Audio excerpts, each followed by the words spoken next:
the seminar from today from Professor Nicholas Manton. He is a professor from mathematical physics at the Department of Applied Mathematics and Theoretical Physics at the University of Cambridge.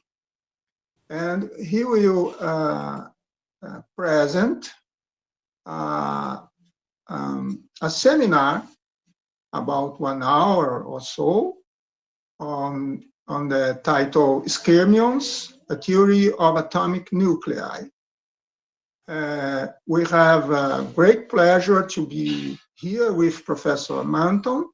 He's an eminent professor with very important works on solitons, and especially in the theory of Skyrmions and the development of moduli space. I would like to invite Professor Fabiano to present Professor Manton more properly. In the name of the Graduate Program of Physics of the Federal University of Maranhão, we welcome and we say that we are very happy to be here and listen to Professor Manton. So, Fabiano, the word is yours. Okay, thank you, Professor Adalto. Good morning, everyone. It's my great pleasure to present Professor Nicholas Manton, a distinguished theoretical physicist whose contributions have a significant impact on the field of physics.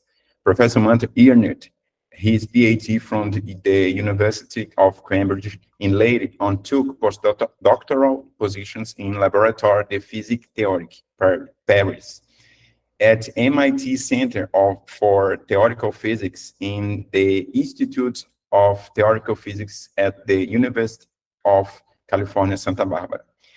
He is a professor of mathematical physics at the Department of Applied Mathematical and Theoretical Physics on the University of Cambridge. Professor Manton was awarded the Junior Whitehead Prize by London Mathematical Society in 1991 and was elected Fellow of Royal Society in 1996. Professor Manton has made many seminal contributions to the theory of soliton particles. He calculated the force between static and moved monopoles in vortex-engaged theories. He developed the theory of Skyrmions as a soliton model of atom nuclei, and he discovered the unstable scalar solution in electroweak sector of standard model of particle physics. He published the books Topological Solitons with Pós-Graduação, The Physical World and Inspiration Tour of Fundamental Physics, and Skyrmions, a Theory of Nuclei. Please join me in welcome Emeritus Professor Nicholas Manton. Thank you again for accepting the invite to this seminar. Thank you, Professor. I think you can start. Thank you. Well, thank you very much for these very kind words. I mean, I've been to Brazil once to this very nice workshop just 3 months ago in João Pessoa. And that was a very great experience. And that was when I met Fabiano, and it was nice to do that there. And I'm very grateful that you invited me again to speak to your seminar here. So I hope you can see my screen and hear me. I can't see you at the moment, but at the end, we can have some discussion. I'll get rid of the full screen and I can see you better. So you can see and hear. Is that okay? Yes, we hear you and see you perfectly. Right, very good. I'll continue now. So, okay, so you've seen the title here and you've heard that, and I will move on. So, just an introduction to Skyrme. I mean, I'm sure you hardly know Skyrme, maybe not even by name. So, he was a British theoretical physicist who lived, as I show here, from 1922 until 1987. So he died relatively young. I met him just once, actually. I gave a talk at his institution in, I think, 1986. And, I talked to him a little bit. I talked then about Skyrmions. It was right at the beginning of my interest in Skyrmions. It was nice to meet him. He studied in Cambridge before I was born. He had a career at Harwell Laboratory, which is a government laboratory for atomic physics and applications near Oxford. But he had the last 25 years of his career in Birmingham, and that's why I went to give the talk. So in England, he'd made various contributions to nuclear physics. What he's best known for now, in a way, is not skyrmions, but what's called the Skyrm force. Nuclear physicists use this all the time. It describes sort of the forces acting on protons and neutrons within a larger nucleus, where you can't work out all the multi-particle forces, but you want some effective force acting on one or two protons or neutrons. So that was in the 1950s. That's still used a lot. There are a few variants of this. But then he got interested in skyrmions. Now, skyrmions introduced field theory into nuclear physics. I mean, some ideas existed before, but he made a big contribution. And that was a bit later than this other work, around about 1960. But his work on skyrmions, although some people noticed it, it was rather eclipsed because very shortly afterwards, the theory of protons, neutrons, and other hadronic particles were described using the quark model, which was introduced by Gell-Mann and Zweig in about 1964. And so people thought then that field theories of nuclei without quarks were, old-fashioned. So skyrmions didn't really flourish.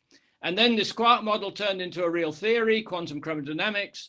That was sort of made formal in 1973. That's when the gluons were introduced as intermediaries, and the gauge theory, SU3, color gauge theory, and all that is not really in the Skyrm theory, in skyrmions' idea.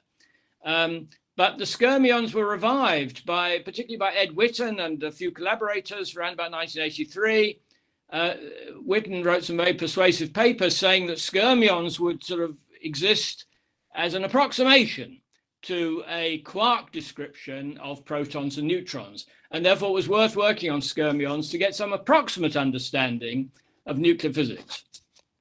And then a completely separate development was starting probably about 2000, even before, there was an idea of a variant of the skyrmion, which wasn't in 3 space dimensions, but in 2 space dimensions and in special materials. And these are magnetic skyrmions, but they've been called skyrmions by the community that works on magnetic skyrmions. They just call them skyrmions. So, but you mustn't be confused between those kinds of skyrmions. Maybe some of you are interested in these, and the skyrmions I'm talking about, which Skyrm himself originally introduced with the aim of understanding hadronic physics. In other words, protons, neutrons, and how they interact in nuclei. But in contrast to the skyrmions I'm going to talk about, the magnetic skyrmions definitely exist. I mean, they've been photographed, with X-rays and electron microscopes. You can make pictures of magnetic skyrmions. And the very fact that that can be done, and, it was published, very nice pictures from about 2010 onwards, the fact that can be done sort of inspired sort of more work on the original skyrmions of Skyrm himself. And this is a picture of Tony Skyrm. He was taken in 1958, which was just before he worked on, or just when he was starting to work on this idea of skyrmions, and that was taken by his wife, Dr. Dorothy Skyrm. She was an experimental nuclear physicist, and they met through nuclear physics theory and experiment around about 1950, or perhaps slightly before. Right, just a brief summary of sort of basic ideas of nuclear physics in case you haven't thought much about atoms and their nuclei. So in the nuclei of atoms, at the center of every atom, there's a nucleus and it's surrounded by electrons, but we're going to concentrate on the nucleus, ignore the electrons. They're made of protons and neutrons, which collectively are called nucleons. So the protons have a positive charge and the neutrons are electrically neutral. But from the point of view of the nuclear structure and the nuclear forces, these particles are very similar. In fact, there's really a symmetry between them. They have almost the same mass. They differ in mass by quite a bit less than 1%. And the forces between them, have a symmetry. In other words, they're very similar. And there are strong, very short range nuclear forces between these particles. And they overcome any kind of repulsion that exists because of electric charge. So proton-proton force has a repulsive part due to the electric charge. And but that's really very small compared with the nuclear attraction. And so protons and neutrons attract, and neutrons attract. although that's very difficult to arrange experimentally because you can't easily sort of collect neutrons. You can't easily make a beam of neutrons, but it's not impossible to make a beam of neutrons, but it's not more difficult than for protons. And then when you have these particles, these protons and neutrons, there's some forces holding them together, these strong nuclear forces. Now, one way of describing that, and that was known before Skyrme's time, is that it's due to a pion field. So this is sort of how field theory entered nuclear physics. There are these pion fields. When you quantize the pion fields, you get pion particles. And these produce attractive forces between the nucleons, which are a good description when the nucleons have a relatively large separation. By the way, a typical separation here is about 1 Fermi. So if the separation is more than 1 Fermi, that's 10 to the minus 15 meters. If the separation is more than that, then, pion exchange is a good description of the forces. When the separation is shorter, then the pion interactions get very strong and not well understood. And it's that regime of short distance physics where the Skyrmions, make a nice model. Whether it's right or not, we're not quite sure, but at least it is a nice smooth model of what's going on at shorter distances, where you can't just use sort of Feynman diagrams with pion exchange. Okay, I'll come back to that. Anyway, the nice thing about having field dynamics, it avoids treating the protons and neutrons as point particles. We know the protons and neutrons themselves have a size of about 1 Fermi. And so you don't really want to treat them as point particles if their separation is of order 1 Fermi or less. And this pion field dynamics avoids ad hoc, just static potentials depending on the separation. The separation is not really well defined when they're very close together because these protons and neutrons, they deform. You don't quite know exactly where they are anymore. And also having field dynamics avoids action at a distance. The idea that if you have just a static force, that it's instantaneous. In real physics, forces don't act instantaneously. There's, signals never travel faster than the speed of light. And the speed of light is relevant in nuclear physics. It's not all completely non-relativistic, although it's approximately non-relativistic. But it's better to have field dynamics. Now, as I mentioned, so associated with these pion fields, they're pion particles, they're observed, they're not quite stable, but they have a long lifetime compared with a typical sort of time scale for nuclear physics, which is 10 to the minus 23 seconds or something. So the lifetime of pion particle is 10 to the minus 8 seconds or 10 to the minus 6 seconds or something like that. And, that's very long. So in practice, you can treat them as stable particles. And these pion particles have a similar mass, just like the proton-neutron have a very similar mass. So the 3 pions, they don't have identical mass. One is positively charged, one is negatively charged. They have exactly equal mass, but there's also a neutral pion, which has a bit different mass. And so there's a symmetry here explaining this mass multiplets, and that's called isospin symmetry. So the pion particles form a triplet of isospin, there are 3 of them, and the proton and neutron form a doublet of isospin. And the fact that it's a doublet means that the isospin symmetry group isn't strictly SO3, it's the double cover of the SU2, which has a doublet representation. So isospin is really SU2 symmetry, but in the context of Skyrmions, it's really SO3. It's a bit subtle which it is. One is the double cover of the other. Now, most important aspect of nuclear physics, experimentally, one of the really powerful results is that the nucleons are absolutely stable treated together. A neutron can decay into a proton, that's beta decay, but you can't just destroy a nucleon or create one. A neutron goes into a proton, and a proton itself doesn't decay. Although people have looked for proton decay, there's absolutely no evidence for it. So the total number of nucleons, in other words, protons plus neutrons, never changes. And that conservation law is called the conservation of baryon number. So baryon means a heavy particle, and protons and neutrons are relatively heavy.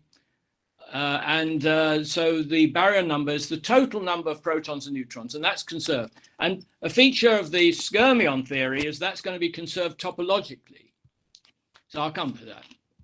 Right, so traditional nuclear physics is a non-relativistic quantum mechanics of point-like nucleons, but one can criticize that. I mean, first of all, there are some relativistic effects, relatively small. But my real criticism would be that the nucleons are not really point-like. They're not just points. Electrons really are point-like, but protons and neutrons are not. Neither do they behave like hard billiard balls, in other words, rigid spheres, that when they get close together, I'm pretty sure they can deform a bit. And that's what the Skyrmion picture tells us. Also, if you believe in quarks, you know, quarks will intermerge between protons and neutrons, and that will change the shapes of the protons and neutrons. Now, Skyrmion himself, thinking about, you know, developing this idea of Skyrmions, he disliked these point-like particles. He thought that was a horrible idea because they have singularities and possibly infinite energy. And he imagined the pion fields extend smoothly into the nucleon interiors, some kind of pion particle condensate. But there's some kind of topological twist here. It's not just sort of an infinite number of pions. That wouldn't produce a stable proton-neutron. There's some kind of twist in the pion field. And Skyrm's theory built that in. So it was a theory of dynamical pion fields, a nonlinear theory, which had self-sustaining Skyrmion solutions, in other words, solutions of the equation, the field equations, but without sources. There are no longer any proton and neutron point particles. Now, these Skyrmions, they are classical solutions, and they don't really have any spin, and they are not really protons and neutrons. You have to quantize the dynamics of these Skyrmions before you get nucleons. And for example, by quantization, you can give the Skyrmion a spin half, and then, you know, it's either a proton or neutron. And I'll show you the difference between a proton and neutron a bit later. One of the attractions of this Skyrmion theory, which I find attractive today, is that to study nuclei using multi-quark physics, for example, lattice QCD, is still far too hard. I mean, even understanding the proton-neutron structure with lattice QCD is difficult, although that is being tackled and has been thought about for a long time.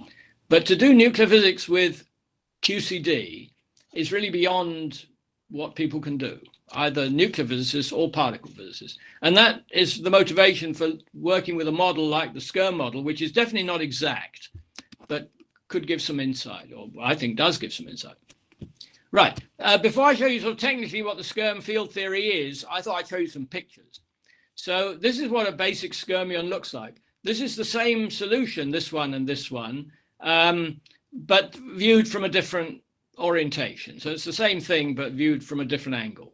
And it looks like a hard sphere, but that's misleading.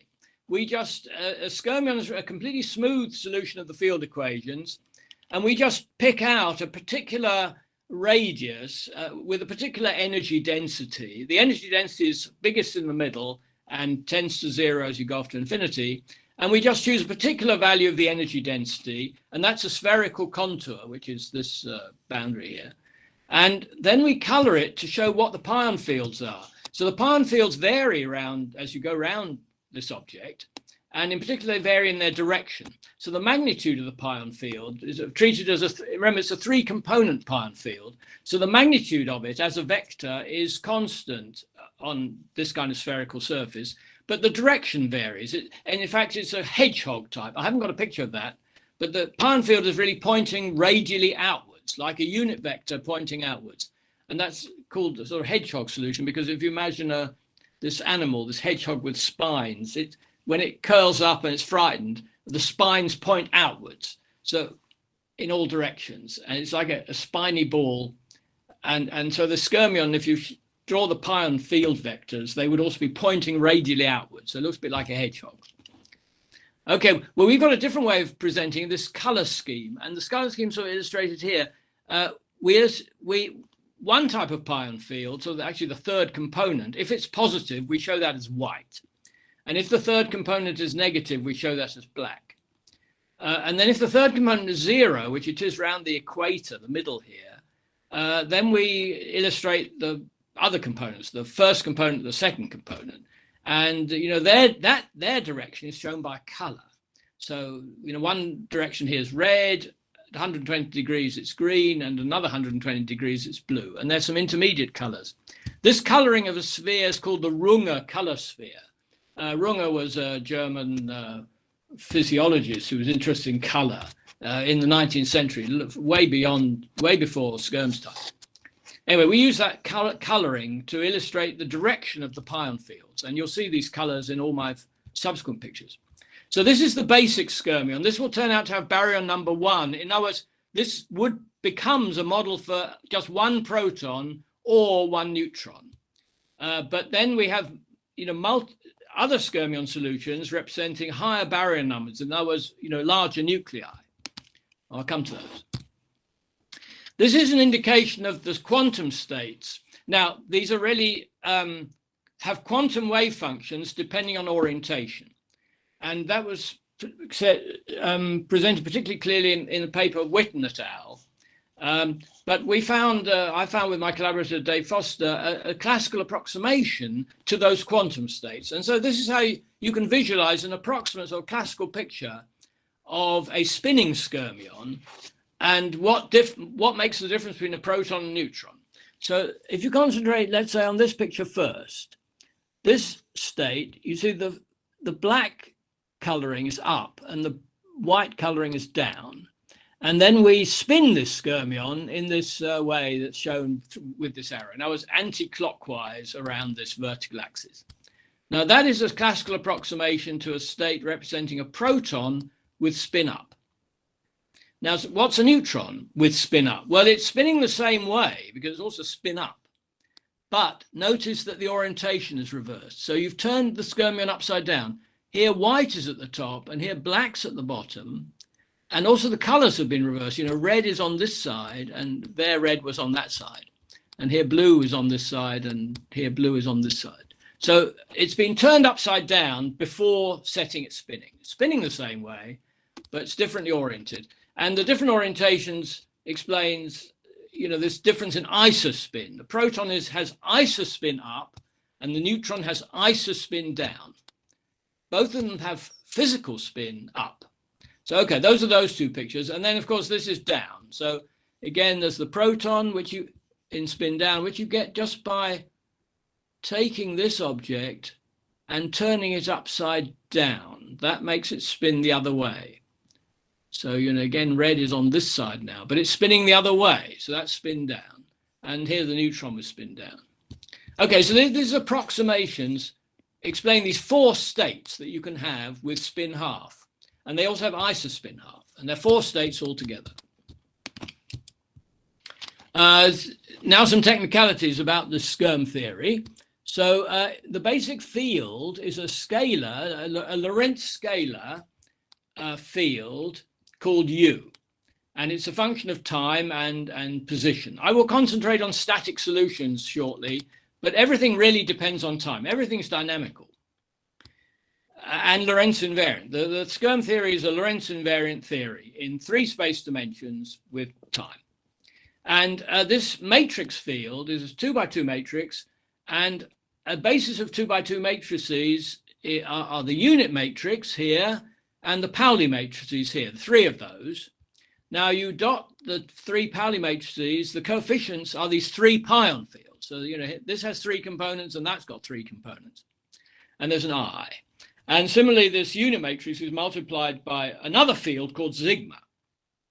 But the sigma is not really dynamical because one imposes a constraint, which is here, that the sigma squared plus pi dot pi, so there are 3 components here, it's the sum of the squares of the 3 pion components is equal to 1. So there are 4 components here, but the sum of the squares is equal to 1. So that means that the field as a whole, the sigma and pion field together, because of this constraint, they lie on a 3-dimensional sphere. So that's a 3-sphere sitting inside 4-dimensional field space, not physical space, but 4-dimensional field space of sigma and pion. And well, this 3-sphere is the manifold of the group SU2. And in fact, this is an SU2 matrix. So a matrix of this form with this constraint imposed is an SU2 matrix. So that's the basic assumption, that U is an SU2 valued scalar field depending on time and space. And because of this constraint, sigma is not really an independent field. You can always work out sigma by just taking the square root of 1 minus pi dot pi. And even the sign of the square root is fixed, because at infinity, you say that the square root is 1, where that's where the pion fields are 0, and you have a boundary condition that sigma is equal to 1. And if sigma is 1 and pi is 0, this matrix is the unit matrix, just 1 times the unit matrix. And so that's the boundary condition. U goes to 1 to infinity. So once you fix that, the square root, by continuity, the square root defining sigma is unambiguous. So sigma really drops out of the dynamics. It's really a nonlinear theory of pions. But because this is SU2 valued, the Skyrm theory has quite more symmetry than you might think. It's got some quite big internal symmetry. In fact, what's called chiral symmetry, an SU2 cross SU2 internal symmetry. Now, you've got to make a field theory out of this, so you need some Lagrangian. And you use the derivative. Now, the derivative, which is noted like this, mu is the space-time index, is the ordinary partial derivative, but multiplied by the inverse of this U matrix. That's a convenient thing to do. That lies in the Lie algebra of SU2. That's a convenience. And then you construct from this what's called the baryon number and also the energy. Now, I'm now focusing on static fields. So instead of R mu, I just have R with a Latin index, I, J, and K. Now, I, J, and K run from 1 to 3. So, and the integrals are over space. So I'm sort of looking at a snapshot in time in these formulae. So the nucleon number, which is technically the baryon number, is denoted by B. This is topological. And it's because of that, it's conserved. It's an integer and it's conserved. Oh, sorry, I don't want this to appear. Kill that off. And it's what's called the topological degree of the three-dimensional winding number of this field U. You see, U has values in this 3 sphere of the group SU2. And so the field is a mapping from ordinary space, which is R3, to this target 3 sphere. But because of the boundary condition, such a mapping, if it's smooth, or even just continuous actually, has an integer winding number. And it's given by this formula. There's a nice formula for it. You take this R, this current, which I defined here, you take the spatial part of it, so that's got 3 components, and you multiply the 3 components together with different indices, you anti-symmetrize here with a symbol, you take the trace, so that's a scalar integrand, you integrate, and there's this overall factor, and you automatically get an integer, and that's the baryon number. So all the different Skyrmions have different baryon numbers, but always an integer. Can be negative, but there's a symmetry between positive and negative, so I'll focus on the ones with positive baryon number. And the vacuum has 0 baryon number. Then also from this current, you make the Skyrm energy. So it has 2 terms. There's a term quadratic in derivatives, that's this one. And there's a term quartic in derivatives. This is called the Skyrm term. This was Skyrm's particular contribution to the theory, adding this term. And these 2 terms together have a very large symmetry that I mentioned, this chiral symmetry. But chiral symmetry would make the pions massless particles. And you don't really want that because the pions have a small mass in practice. So you add a pion mass term, that's here, and it's constructed from the unit matrix minus U, and then you take a trace, which is actually the sigma field, this combination. And then what is a Skyrmion? It's a stable Skyrmion is the minimum is the field configuration that minimizes the energy for each positive baryon number. And well, they're anti-Skyrmions with negative baryon number. And this is sort of the definition. There are some saddle points of this energy. There are some sort of local minima, which are not global minima. But anyway, all the stable solutions which minimize this, one calls Skyrmions. And then here are pictures of them for baryon numbers 1 up to 8. So I've not shown the coloring here because these are old pictures before we sort of invented the coloring scheme. These were made by Richard Batty and Paul Sutcliffe.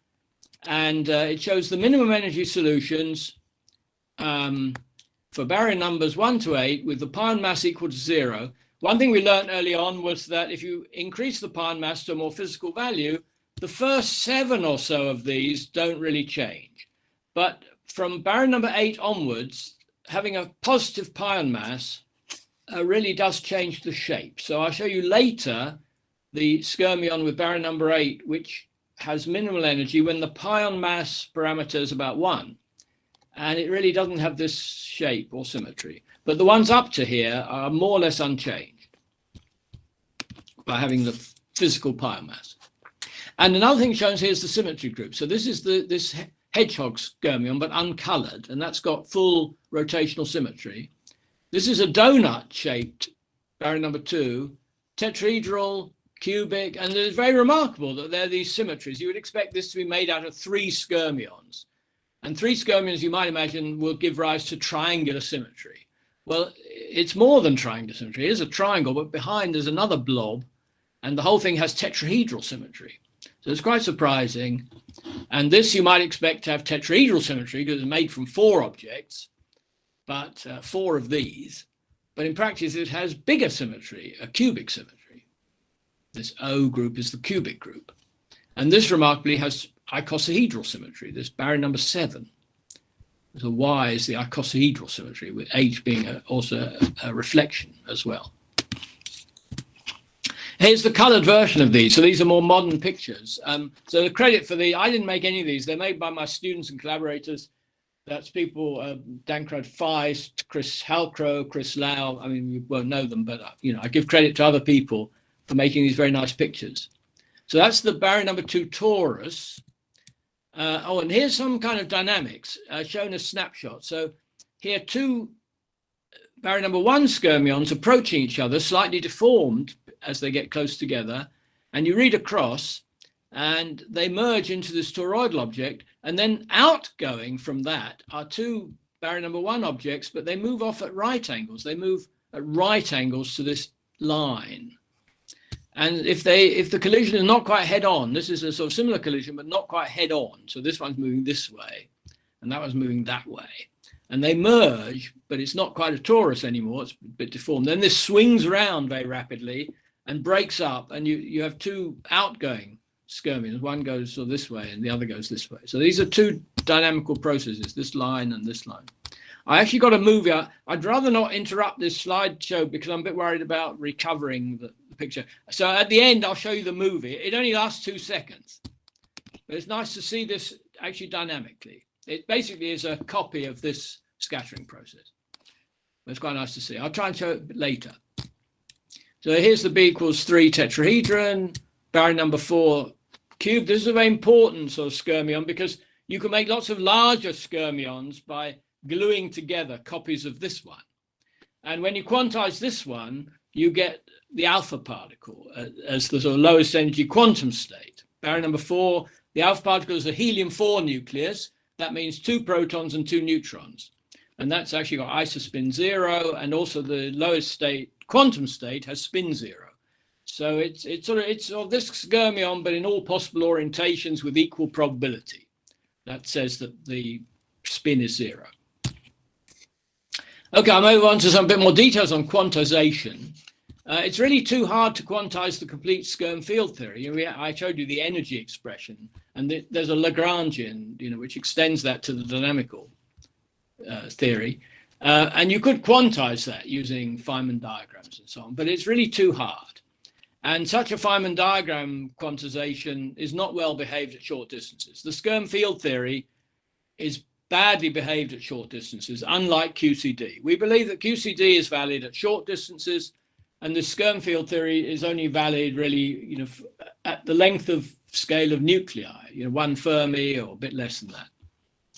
So instead of quantizing the whole field theory, we take these Skyrmions, classical Skyrmions, which I've already shown you lots of pictures, and instead you quantize their collective dynamics. Now what that means is you take an object like this and you allow it to deform, but not in shape. So you can rotate it. And so you should allow all possible spatial orientations of this object and quantize the rotational motion like a rigid body. And also there are the colors. You can rotate the colors. The black is here at a corner and white at the next corner, and red on the face, blue on the face, green on the face. Now that's convenient and the most beautiful way to show this, but these colors themselves can rotate, and that's actually an isospin rotation, and that needs to be quantized. So you can have this coloring, but you can change the color, you can rotate the coloring, and that's a dynamical thing which is independent of the spatial rotation. You need to quantize both, and this is the collective coordinate quantization of a skyrmion. And as I say, that leads to a spin zero, isospin zero as the ground state in this baryon number 4 case. So we do that. We quantize the collective dynamics of skyrmions. We quantize their translations. You know, a skyrmion can have momentum as well, but that's not very interesting unless it collides with another. And then, as I mentioned, you quantize the rotations and the isospace rotations. And this generates an actual nucleus or model for a nucleus with spin and isospin. And you also get, if you do some think about reflection symmetry, you also get the parity of the state, and also you get the energy. The energy combines the classical static energy of the skyrmion with the rotational energy and the isorotational energy, and they depend on the moments of inertia. So one of the things that my colleagues have calculated is not just the energy of a skyrmion, but also the moments of inertia, and that contributes then to the rotational energy if it has spin, and similarly for isospin. In addition to all that, you can quantize some vibrational modes. So it turns out that you get some quantum states just by doing this rigid body quantization, but you get more states and a better physical match to real nuclei by allowing for further kinds of motions. And in particular, you look at the vibrations of these skyrmions. So there's a beautiful website, calculations, and then a website made by Gudnason, Sven Barker Gudnason and Chris Halcrow, who studied systematically all the possible vibrations of all the skyrmions up to baryon number 8. There's a very nice website. It's slightly difficult to find now because one version of it was deleted because Chris Halcrow left the University of Leeds. But Gudnason, who's based at Henan in China, has it on his personal web page. So if you go to Gudnason's web page and there look at his research, you'll find a link to this skyrmion vibrations. They're really pretty to look at. I really recommend it. And once you study the coupling of vibrations to rotations for a skyrmion and quantize all of that, which is quite technically hard, this is analogous to it doing quantum molecular chemistry, because the molecule also has a rigid body which can vibrate to a certain extent. And there are textbooks on this. For example, famously Hertzberg wrote well-known textbooks. I mean, they're now very old, but they're still very good. And so I dipped into Hertzberg's books on infrared spectra and things to study the quantization of skyrmions, including vibrations coupled to rotations. It's quite tricky. And the results depend very much on the symmetries of the skyrmions. So you saw in these pictures that that's got cubic symmetry, that's got tetrahedral symmetry, that one's got icosahedral symmetry. So the vibrational and rotational spectra are very sensitive to these symmetry groups. And it's technically quite hard, but I've done some of that. And then there's another important technical point that you might think you have to make a wave function on this space of collective coordinates. But it turns out this wave function is actually defined on a slightly bigger space. So the wave functions are not single valued if you just allow for rotations and isorotations. You have to go to the double cover of the field configuration space. This is typically allowed when you quantize. Wave functions don't have to be single valued. And that's true of Skyrm field theory. And it's what you call fermionic quantization, which Skyrm already proposed. He realized that you need to do that. And without fermionic quantization, the proton, the neutron would not come out with spin half. You would end up with spin 0 or spin 1, but that would be wrong. And Skyrm realized that. So he proposed that you could do a fermionic quantization, and then you can get a spin half state for the baryon number 1 skyrmion, and that's a proton or a neutron. And then it was shown many sort of years later that you really must do this fermionic quantization. You're not allowed to do the bosonic quantization because Skyrm theory is linked to QCD in a qualitative way, a rather subtle way. And there's an anomaly matching requirement, which is sort of true in the Skyrm theory and also true in the QCD. And matching those anomalies forces you to do this fermionic quantization. And Skyrm didn't quite realize that himself. He thought it was a possibility, but it's actually forced. And the mathematical proof of that is a paper by Dan Freed, which is technically very difficult. The consequence of that is that if you rotate a b equals 1 skyrmion by 2 pi, the wave function does not come back to itself. It comes back with a minus sign. Because this is a non-contractible loop. This 2 pi rotation is a closed loop in the configuration space, but it's non-contractible. And therefore, you can pick up a minus sign. If you do it twice, you have a plus sign. So a 4 pi rotation leaves the wave function, the state, unchanged, but a 2 pi rotation changes its sign. And therefore, when you quantize this, it's got a half-inch spin. And then from this follow what's called Finkelstein-Rubinstein constraints, which in some sense the consequence of this apply to all the bigger skyrmions. All the bigger skyrmions have similar kind of constraints, which are quite tricky to work out, which derive from this basic remark that this is a non-contractible loop. And for example, the ground state of the baryon number 2 and baryon number 6 skyrmions, remember this was the torus and this was sort of a stack of 3 tori, they can't have spin 0. That's disallowed by these constraints. They have spin 1 and also isospin 0. So if you want these to have isospin 0, which is what you want for the deuteron and lithium 6, then it turns out you can't have spin 0 as well. The lowest possible spin is spin 1. Unfortunately, that agrees with the properties of a deuteron. A deuteron does have spin 1, and the ground state of lithium 6 is also spin 1. On the other hand, the baryon number 4 skyrmion can have spin 0 and isospin 0, and that's then gives a model for the alpha particle. So it's crucial that this is a multiple of 4, whereas these two numbers are not multiples of 4. They're even, but not multiples of 4. And then a general statement that once you've got the quantum states, they form these isospin multiplets, SO3 isospin, well, really actually SU2 isospin. And in particular, the nucleons form a doublet of isospin, with meaning they have very similar energies. And lithium 7, beryllium 7 is a good example, again, of an isospin doublet. So if you look at the experimental energy levels of these two nuclei, they are very similar. They differ slightly in energy, but qualitatively the same, and the spins are the same. And that's a typical isospin doublet, which, and there are lots of examples of isospin multiplets in nuclear physics, provided you don't go to very large nuclei. So if you stay with nuclei up to about baryon number 40, more or less, there's still hints that isospin symmetry is quite a good symmetry. There's baryon number 7. And isospin symmetry is a good symmetry there. Okay, so I said that the skyrmions get a bit different when the pion mass is not 0.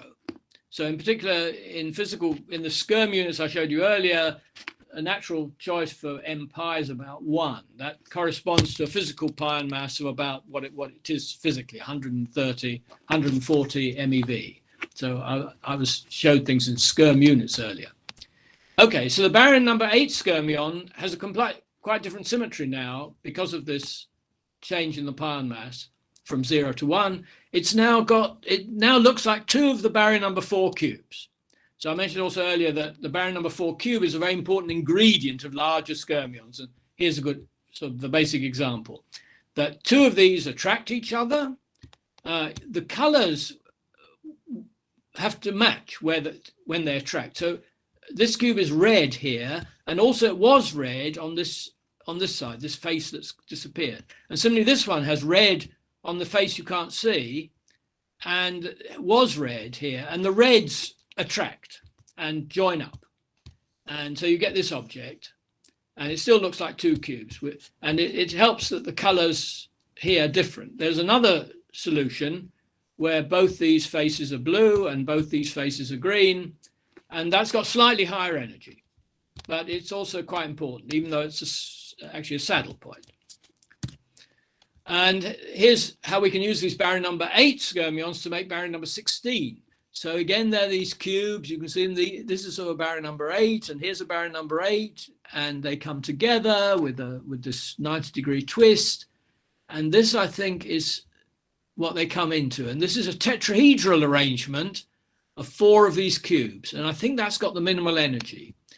Oh, yeah, sorry, I didn't really want to do that, but there we are. So this is the tetrahedral solution. This is the real skyrmion with baryon number 16, or at least sort of one candidate for it. And here you can deform it a bit further and flatten it out. So here's another arrangement of 4 of these cubes, and this has slightly higher energy than this. So this again is a saddle point, and it's sort of quite important. And when you think about quantization, you need to take into account this degree of freedom, because that's only got slightly more energy than that. And you can keep going, and you can sort of deform it a bit further. That's jumping down to here, and keep going to here. And this again is a tetrahedral arrangement. So this is not identical to this, but it's just a rotated version of this. And if you keep going a bit further, it again splits into 2 baryon number 8. So you see this and this pair look a bit like this starting pair. And there's sort of this passage through these configurations, which is a relatively low energy set of configurations through the tetrahedra and the flat square. And they've been considered also by other people, modeling. So this is for modeling oxygen 16 as 4 alpha particles. And that's an old idea, that you can think of oxygen 16 as 4 alpha particles. And then you can use that model to really construct a spectrum of quantum states of oxygen 16. So all these states have isospin 0. It's more difficult to work out isospin non-zero.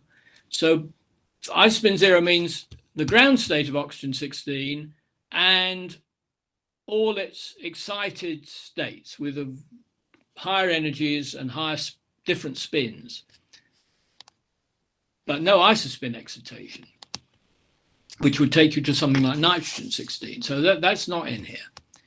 And if you just do rigid body quantization, if you take this solution with tetrahedral symmetry and just treat it rigidly, allowing it to rotate, then you get just a very limited number of states. You get a 0 plus ground state, that's spin parity. And because it's tetrahedral symmetry, the first excited state has spin 3 and negative parity. And then comes spin 4 with positive parity and spin 6 with positive or negative parity. They don't have identical energies. There's small splitting. Well, in oxygen 16, this is clearly seen. I mean, that's the ground state. That's the stable nucleus. And this is clearly seen as essentially the lowest energy state. So that's good evidence for tetrahedral symmetry. If it had a different symmetry, you'd expect a state with spin 2 to be lower than 3 minus, but there isn't such a thing. There is another 0 plus state, which is comparable in energy with the 3 minus state. There's good evidence for tetrahedral symmetry because of the fact these states are seen. Actually, the 6 plus is seen, but the 6 minus, I think, hasn't yet been seen. It's experimentally much more difficult to look at large spin with negative parity. Now, that's a very limited number of states. So how do you get more? Well, by allowing this tetrahedron to vibrate. And in fact, more precisely, allowing for this kind of motion, which is not just a small vibration, but actually a large amplitude vibration that takes you from here to here and to here. So we sort of have a whole configuration space of these cubes, which can deform into a variety of shapes. And we have sort of a moduli space of 4 cube configurations. And we quantize those degrees of freedom coupled to rotations. And so we have tetrahedral vibrations, and they're classified. They're called A modes and E modes and F modes. So an A mode is a one-dimensional representation of the tetrahedral group. An E mode is 2-dimensional, and F mode is 3-dimensional. And they have different sort of shapes. And we quantize these. By the way, this is where Hertzberg's book comes in. Hertzberg talks about vibrations of tetrahedral molecules, like methane. Methane is a tetrahedral molecule. And there's a great deal of similarity between quantum states of methane and the quantum states of this baryon number 16 Skyrmion. And we worked hard at this. These were my former students, and we got a complicated spectrum labeled by the number of phonons of these modes and the spin. And we tried to do better with our model than other models of oxygen-16, which is quite a challenge because it's been studied for decades. And in particular, there's a 2+ and a 2- states, which are relatively close together and relatively low energy. And we found the splitting of these as due to a tunneling effect. So this is where this motion from here over this energy barrier, this is slightly higher in energy, and then to here. So there's some kind of tunneling from here to here, which is not just a rotation. You can rotate this into this, but another path is to tunnel from here through here to there. And we had both of those possibilities dynamically, and because of that, we got a splitting of a 2+ and a 2- state. And this is a rather good test of this model. It's a feature of this model which is rather nice. And then we did some more work, and we took into account the Coriolis energy of the F mode. Again, we learned this from Hertzberg. This book, Infrared and Raman Spectra of Polyatomic Molecules. And with these ideas, we can explain almost all the states of oxygen-16 up to 20 MeV, which is a lot in nuclear physics. So I now got some picture of that, but it's very hard to read. So you have to look at our papers if you're interested in the details. So this is the energy spectrum. On this axis, you can see all the states labeled by spin, 0, 1, 2, 3, 4, up to 6, and parity, plus or minus in each case. So there's 12 possible spin parity combinations. Spin 7 is not seen. I mean, as the spin goes up, the energy goes up and it becomes unstable. At some point, you can't see. There's some limit to how high the spin can be that you can experimentally detect. So I think 6 is the limit. The black dots represent, I should say energy is along this axis, energy and MeV. So up to 20, here's 20 MeV, 1 MeV is down here. And the ground state has 0 MeV. This is energy above the ground state. So we have 0 for the ground state. That's the ground state. So the dots represent the experimentally established energy. So for a spin 0 and positive parity, there's the ground state, but there's some excited states. There's this one, and then a few more. So there are quite a lot of 0+ states. Quite difficult to explain that. But the Skyrme model manages to do it in terms of phonons. So here's the first 0+ state at 6 MeV, but it competes in energy with the 3- state that I mentioned. That's here.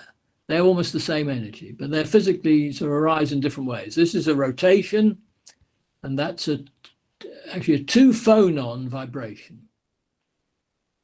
Well, here's the 2+ and 2- states I was talking about. So experimentally, there's a 2+ state and a 2- state, and here with this energy and with that energy. Our model gives 2+ here and 2- there. So the ordering is right, the splitting is about right. They're a bit too low. But this is sort of an achievement of our model. Some other models just make these have the same energy. But we have a tunneling, which distinguishes positive and negative parity. We have some predictions of our model. Down here, for example, 4-. There's only one 4- state observed at roughly 13 MeV, but we predict 2. This green and this blue one. They're different vibrational states. The coloring is shown here. These are numbers of phonons. So here there's, for example, 1 E phonon, and here there's 1 A phonon, and here's 4 E phonons. Anyway, that's what all this means, and as shown in these colors. I know it's difficult for you to see. And here, notice experimentally, 4 states have been observed with spin 6 and positive parity. And we also predict sort of 4 states with not quite the same energies, but not bad. But we predict also 4 states which are 6-.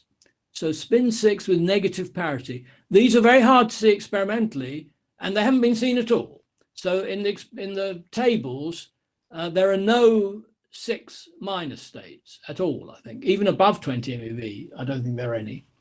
There are some states above 20 MeV, but it gets messy there.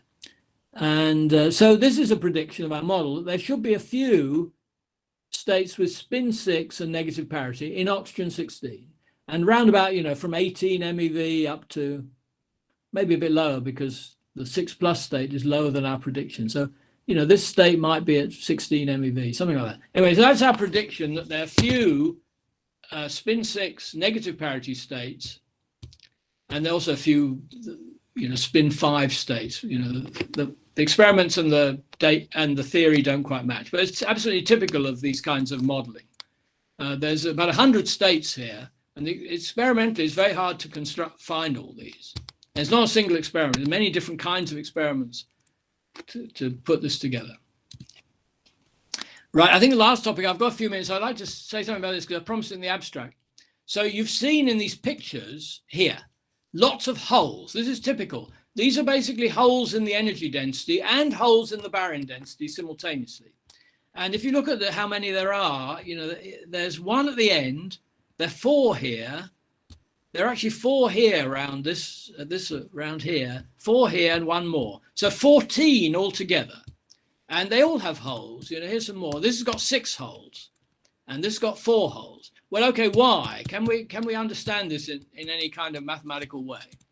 And with Connor Horton and Paul Sutcliffe, we made an ansatz for Skyrmions, which is only an approximation, but it has exactly the right structure to explain these holes.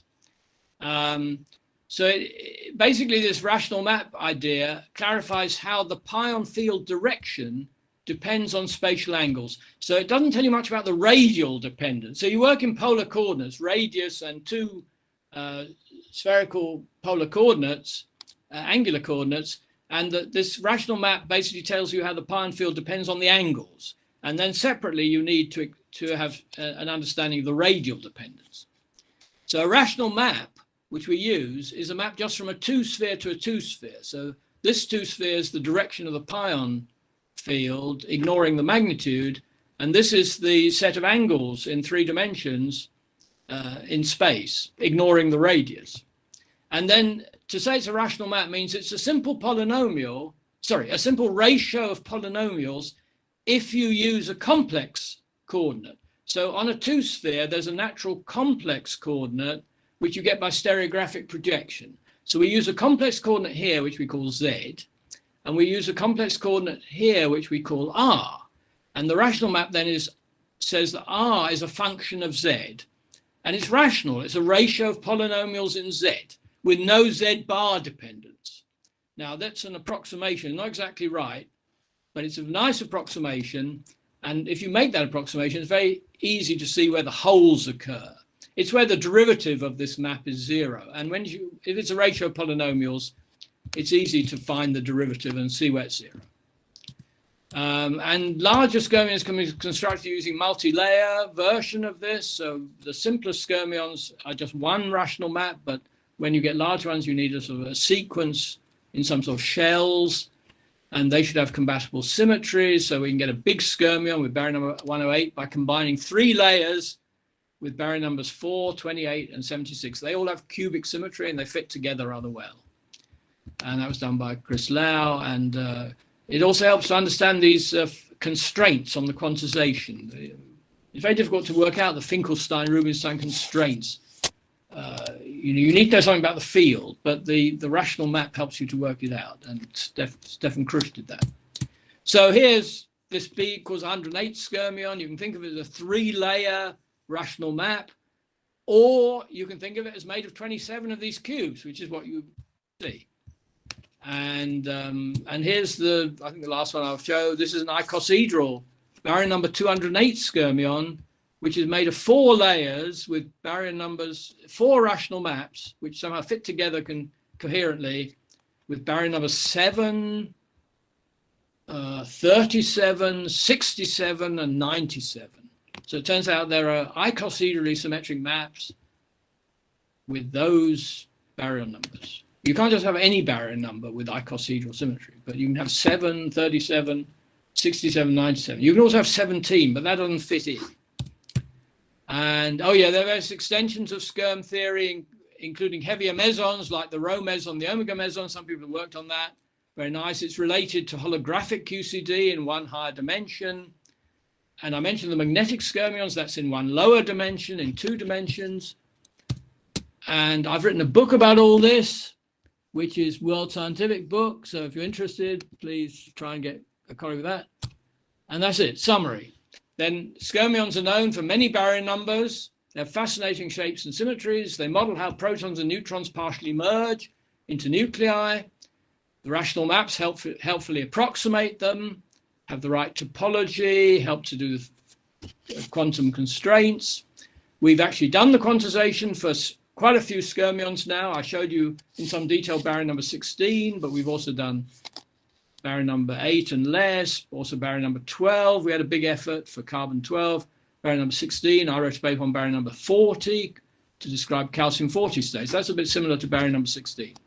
There are plenty of challenges remaining. It's only an approximation. It's not as accurate as some other models of nuclei, but it sort of has a field theory flavor, solitonic flavor. And what we really would like to know is what a nucleus really looks like. And for that, you need a gamma ray microscope. Now, all these pictures I've shown you are models of some kind of energy density, and other people have models. But actually, no one knows what a nucleus really looks like, because you can't make a photograph. You'd need a focused gamma ray microscope. You need a coherent gamma ray microscope. So we can have gamma rays, but they're not coherent. They're not focused. So if you could make that kind of microscope, you could really see what a nucleus looked like. No one knows. Although I've got some extra material, but anyway, that's the end. So thank you for listening.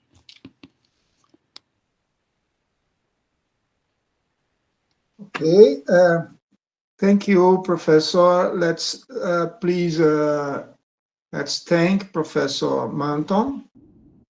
We could open our microphones if you want.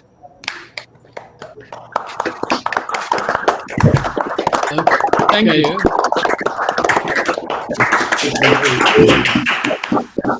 So can you still see my screen? I think you can still see my screen. It's probably a bit of a mess. Yes, sure. Yes, we can. Okay, I want to show you this movie. Let me try and do that. It's here. Hang on. Here it is.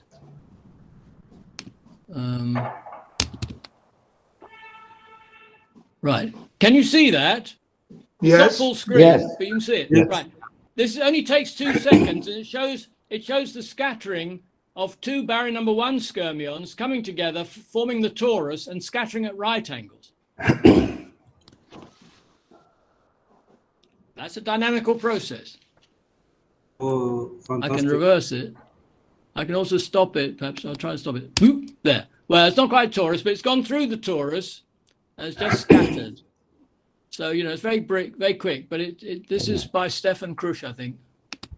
This movie, yeah. So they really do. It's typical of solitons in 3 dimensions. That 2 identical solitons scatter at right angles, and that's just many other sort of similar, rather surprising dynamical processes. If you have more than 2 Skyrmions. Yeah. So I thought I'd show you that.